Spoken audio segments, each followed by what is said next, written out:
Totuși mă întreb dacă mă mai ții minte măcar, sau cum mă ții minte, ca și copilul ăla care eram când te-ai dus, sau mă vezi din ceruri așa cum sunt acum. Nu știu, asta e întrebarea mea. Plimbându-mă prin cartier, văd poza la tine în geam, îmi aduc aminte ce clipe mai petreceam. Toate erau bune, parcă eram mai fericiți. Tu erai lider într-o gașcă de bagabonți uniți.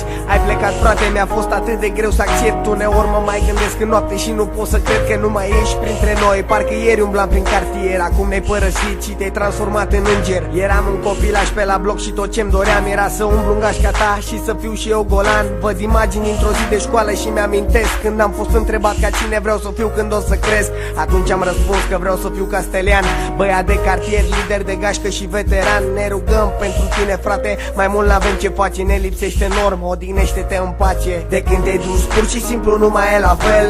Fără tine e prea liniște în cartier. Ridic fruntea spre cer și mă rog să zâmbești, măcar să știu că ți-e bine acolo unde ești. De fiecare dată când va tuna și va ploua, fiecare strop îmi va răni inima. Voi ști că ai necazuri și că nu pot să te ajut decât prin rugăciuni, nimic mai mult. Ce ușoară îmi părea viața pe atunci, ce știam eu? Credeam că o să pot să cer bani la părinți mereu, dar tu ai spus că nu o să mai fie așa, că va fi greu. Atunci când o să crezi va trebui să fac propriul leu. Acum îți dau dreptate când sunt înconjurat de stres, așteptând ca sclavii statului să mă cheme la proces.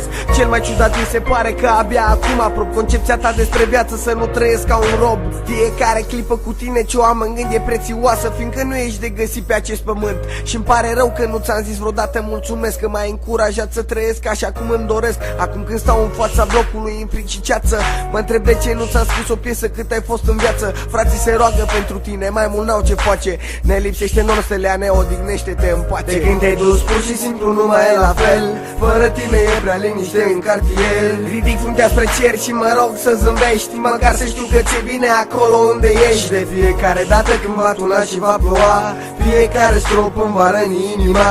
Voi știi că ai necazuri și că nu pot să te ajut decât prin rugăciuni, nimic mai mult. Într-o zi și trandafirul meu va scăpa de ultimul spin. Poate sună un pic ciudat, dar așteaptă-mă că vin. Nu știu cât de curând va fi, n-am plănuit să mor, dar știu că va veni și ziua când voi ieși.